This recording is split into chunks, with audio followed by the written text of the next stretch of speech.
Welcome to the Tipping Point Show. I'm Jimmy Evans. I'm so glad that you've joined me today. We have a great program today. I have a special guest joining me again. He was here on the last Tipping Point Show. We are talking about a totally fascinating subject. You've got to buckle your seatbelts wherever you are. Josh Beck works in full-time ministry with Skywatch TV as a documentary filmmaker. He's also the author of numerous best-selling books, and Josh is the founder of Daily Renegade, where he has hosted a variety of shows and podcasts. And he's been featured on numerous television and radio shows. And we're talking again on this program today about Abaddon Ascending, Josh's book that he wrote along with Thomas Horn. And the subtitle here is The Ancient Conspiracy at the Center of CERN's Most Secretive Mission, Technology and Bible Collide. Now, on the last program, we went through the basics of quantum physics and all those kinds of things. Josh, thank you for joining me, by the way. Great to have you here. Absolutely. Yeah, glad to be here. So if you didn't watch the last show, we're going to dive right into the big middle of the CERN and all this about. But we did a show just talking about the basics of science, the basics of the quantum physics, those kind of things. You gave such a great explanation to those things and why it's important to believers to understand those things, and you can understand those things. You don't have to get confused by all the scientific talk. And it's important not to be intimidated by the scientific community when they try to convince us that we don't know what we're talking about and the Bible's a lie. So we're going to talk about CERN. And so for those who may not be familiar, talk about the Large Hadron Collider and how that's different from CERN. Sure. So the basics of it, the Large Hadron Collider is the actual machine that smashes particles together. CERN is just the organized body of people that decide what happens. So that's the organization. So it's really easy. LHC is the machine. CERN are the people in charge of doing these experiments, and they use the machine. They smash particles together to try to see if there's new particles out there in the universe. And they have made some pretty interesting discoveries, most notably the Higgs boson discovery in 2012. That was really big news. That was done with the LHC at CERN. So just in a nutshell, that's what CERN and the LHC are. So CERN is an international project, right? Yeah, worldwide. I think it's something like 100 or 200 countries are involved in it. So it is a big worldwide effort. So talk about the land that CERN sits on and the significance of the land. Oh yeah, so this was really weird. When we were doing research for Abaddon Ascending, we came across this interesting piece of history that originally when they were building CERN, they had to stop construction because when they were digging in the ground, they found all these ruins, Roman ruins. It turns out where CERN is built, it used to be an ancient Roman city called Apolliacum, where they actually believed that was where the bottomless pit was. Oh my gosh. Yeah, I mean, what are the chances of that? So then of course that has tie-ins to Revelation 9 and locusts and all this weird stuff that we could probably talk about. But they actually had to halt construction for a while to excavate this city. And then so where CERN is right now was built over that city, and it's a weird place too because it's on the border of Switzerland and France. Like it's an odd choice of location. It's like, why not say, hey, there's a city here, let's just go down the street and build it over there. Yeah. Let's not have it on the border of two countries, So really weird. It seems intentional, and then that bottomless pit connection really makes you wonder. Well, we're going to get to the bottomless pit here in just a little bit. It is a fascinating. I'm telling you, because I have known about this for many years. I have not understood it as fully, certainly, as you're going to explain it on this show. But it's troubling. I mean, it's troubling to a very, very large degree when you understand the implications of what they're doing there, and even where it is. I mean, where they think there's a bottomless pit. So talk about quantum field theory, and what does it have to do with CERN? Yeah, so quantum field theory to date is the most accurate science that we have available to us. It makes the most accurate predictions of any other science. So the actual science itself, quantum field theory, is real. It's a real science. It's a real thing. But like everything, and kind of going along with what we talked about in the last show, some scientists will take it too far and they'll say that it disproves the afterlife and stuff like that. It's just ridiculous. None of that interpretive stuff is true, just the actual science. So that's a really important discovery. But of course, because this happens in pop culture and scientists do this kind of stuff all the time to be sensational, they gave it a name, the God particle, for really no good reason. They called it that. And they started saying the particle is what gives us mass, which isn't exactly right. And so that story kind of blew up and went all over the place, and a lot of people had a lot of misconceptions about what was actually discovered, because again, scientists are going to have their own interpretations on everything. I mean, I'm sure there were probably scientists saying that, this somehow disproves God too, like every scientific discovery does somehow.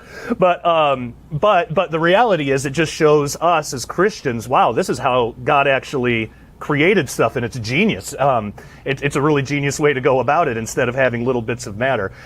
So that's how the LHC works. That's a basic, just what quantum field theory is. It just says that particles aren't little pieces of matter like we would think about. They're just spikes in a field that's around us all the time. So it's pretty interesting. It's extremely interesting. Now, we've done the prior program, and we've been talking up until now. Now, this is where it gets very, very interesting. Now, this book is called Abaddon Ascending, okay? And that's for a reason. And my next question is CERN trying to open a portal? Now, you said earlier the ground that they are building on is, they believe that's where the bottomless pit is, okay? And so are they trying to open some type of a portal, do you believe? I think that within CERN, probably 99% of the scientists that work there just want to learn about the universe, and that's about the extent of it. But there does seem to be certain people, perhaps in the leadership, but there does seem to be certain people who are interested in using this to open some kind of portal. In fact, their science director, Sergio Bertolucci, just came out and said it a few years ago, said that there's possible unknown unknowns out there, and they have plans, future plans, with possibly the LHC at CERN, but maybe another collider that they want to build later. But they have plans where they want to probe and map out extra dimensions. So when a scientist says extra dimensions, when you really drill down into what they're saying and the concepts they're putting out, it's basically what we would think of as like the spirit world or spiritual reality, heaven, hell, that kind of stuff. We're basically talking about the same thing, just with different terms. So with them wanting to basically, stabilize some type of portal and either communicate with or send a machine in, or I don't know how they would go about it, but they want to make some kind of contact with whatever's out there and try to map out that area of extra dimensional reality if they can. So that is disturbing, because even though the scientists are doing that, even if they just have a purely secular worldview and they're just thinking it's just extra dimensions of reality, they don't know what they're messing with. And that's right. Unfortunately, hubris in the scientific community is a big problem, so they tend not to worry about things like that, because the Bible, that's just silly fairy tale myth stuff. That's kind of a lot of their attitude around it. So really what they're doing, though, whether they know it or not, if they're going to try to do this, that could be, that's essentially praying to false gods. That's communicating with evil beings, because good angels aren't going to communicate back except to say, repent and accept Jesus as Savior or something. Well, they're dealing with the devil. So talk about, there's a communication system that you talk about using gravity that they're toying with, or they could be using. Talk about that. So the graviton, what they've discovered just in the mathematics describing how a graviton would work, is that it's got this strange ability to be able to escape our 3 dimensions of reality and go into other higher dimensions of reality if they exist. So 4-dimension, 5-dimension. And that's possibly why gravity is so much weaker. Well, the idea of this communication device is to take gravitons, one after another in a string, and affect the spin. So you have one that spins up, one that spins down, and create like a binary code, like Morse code almost. And string a message together, send it through, and see if there's any kind of answer that comes back. So that's actually horrifying, because they don't know who they're talking to. They don't know who they're alerting, their presence to. And to me, it seems like that would be an invitation. whereas if we left them alone, maybe they wouldn't be able to come through. And I put forth the idea in the book, could this possibly be what causes Revelation 9? Like, is it something like the Tower of Babel incident where God says, you know what, you want these false gods? Fine, you got them. We're going to put them, scatter you across the world. I'll take Israel. You got the corrupt gods, false gods, little g gods, which is why we have all these religions. Is it a repeat of that where you have ignorant people not knowing what they're messing with, communicating or attempting to communicate with false gods? And this would be during the tribulation, but God says, all right, fine, you want them, you got them. And then Apollyon, Abaddon, you get the locusts, they all come through. Could that be the spark that ignites the whole Revelation 9 scenario? And I put in the book possibly that it could be something like that. So it's interesting that we live in a time where something like that is actually possible today. Yeah. Well, and you said there are Christians at CERN, working there, but the majority are not. Yeah. And you talk about the arrogance, the pride of a lot of the scientists, thinking that they can tap into that next dimension, not understanding that there is another dimension. We all know that. Jesus after his resurrection appeared to the disciples, then disappeared. And so there certainly is another dimension that we can't see at this point. But talk about now the Higgs field doomsday. What is that? Yeah, so this is another scenario, and this was actually put forth by, as far as I know, secular physicists. But it's the idea that our universe, the space outside of the Earth, isn't a true vacuum. Meaning, so the Higgs field, which is everywhere, the way that it's described is it's on this razor's edge of energy. And we as Christians would call this fine-tuning. It just means if the energy was a little higher, nothing can survive. If it was a little lower, nothing could survive. And you find this actually repeated in a lot of areas of science. The way that cells come together, the way that the energy levels and subatomic particles and things like that. It's fine-tuning. It really just shows that there's a creator. But physicists who don't believe that, they look at this and they think, well, what if something tipped that scale? What if the Higgs field, what if something did actually give it a little too much energy? What would that look like? Because there's fears that CERN, or the LHC at CERN, could cause this type of domino effect. So the idea would be that in a localized part of the universe somewhere, whether out in the reaches of space or maybe caused at CERN because of an experiment or something, that the energy level would increase just enough where it has this cascading effect. Now, what that would mean is the Higgs field would ramp up to maximum energy, which, and like we talked about before, the Higgs field is what determines mass. So if you have a higher Higgs field, you have higher mass, you have a higher interaction for mass, which means stars become more massive as this bubble of energized Higgs field expands. Stars would become more massive, turn into black holes. It would actually get to the point that even quarks, even the smallest particles that we know of, would become so dense and heavy they would turn into miniature black holes. And nothing could survive this. Every particle in the universe would eventually become its own black hole and would connect with all the other black holes, and the universe would become what scientists would say is a true vacuum in which nothing can really exist. At least nothing that we know of so far. Now, what's interesting is I don't believe that that's going to happen before the return of Jesus or anything, because nothing would survive. We have the book of Revelation. We know how it ends. But what's really interesting is there is a point where we have glorified bodies and all the evildoers have been judged and are in the lake of fire, and there's a new heaven and new earth because the old had passed away. Could this Higgs field doomsday, could this be the type of mechanism that God uses to recreate everything into what it was always meant to be? We would have bodies that would be able to sustain that because they wouldn't be able to degrade the way ours do now. So that's interesting to think about. And they wouldn't be of that dimension. Right. They'll be of a higher dimension. So what concerns you most, Josh? Because it's been a few years since you guys wrote this book. A lot of developments have happened. What concerns you most that's happening in the world today?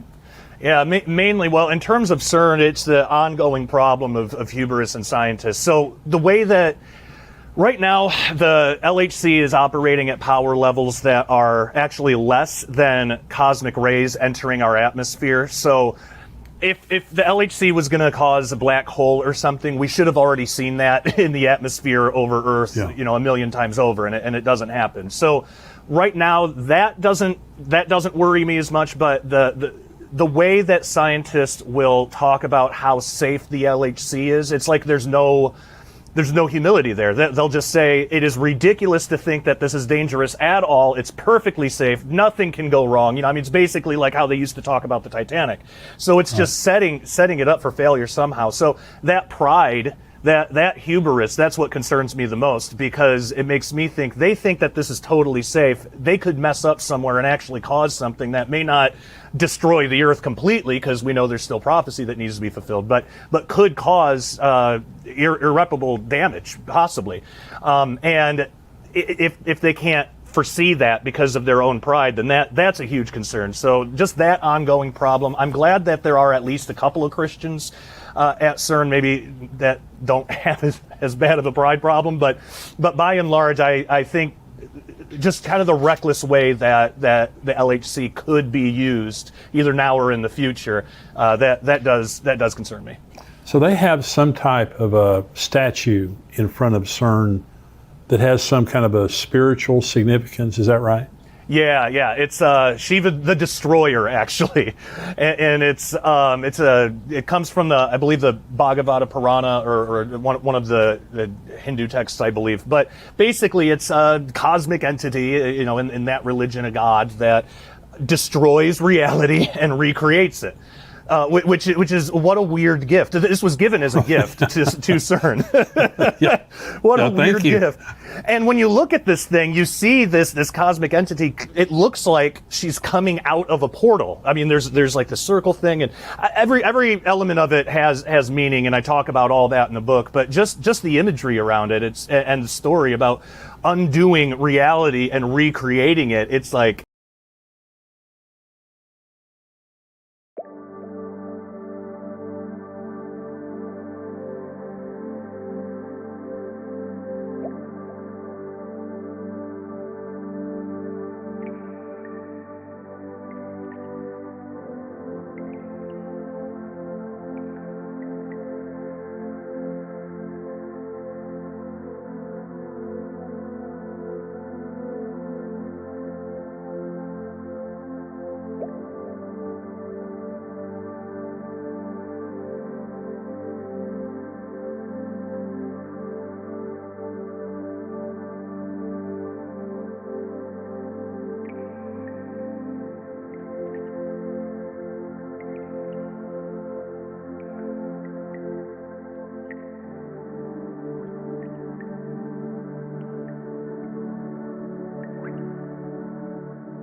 man, what are the true purposes over there at CERN? Because that's, again, that's a weird gift to give.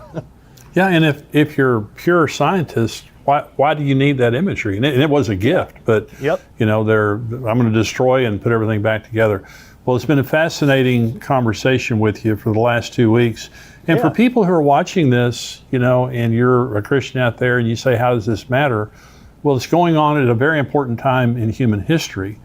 And what they're doing there it's a tremendously powerful thing. Isn't that right, Josh? I mean, this is a very powerful thing. Absolutely. So it just has a lot of ability to go wrong. And, we hope that it doesn't, but there will be a time, according to Revelation 9, that Abaddon will ascend. There will be an opening, and there will be tremendous devastation that happens on the earth as a result. I encourage you to get Josh's book with my friend Tom Horn here, Abaddon Ascending, the Ancient Conspiracy at the Center of the World's Most Secretive Mission. And so, Josh, where can they get a hold of you? What's your website where they can get a hold of you? Sure. If they want to get the book, the best place is skywatchtvstore.com. There's probably a couple of packages that it's available in because Tom Horn likes to do that a lot, which is great. Yeah. So you'll probably get some extra stuff. And then for me personally, my website is dailyrenegade.com, and we'd love people to go check it out and be part of the family. Check out Josh's website there and get the book. God bless you, Josh. Thanks for joining me. Thank you so much. Good to be here. And for everybody watching on YouTube right now, we want you to become a subscriber.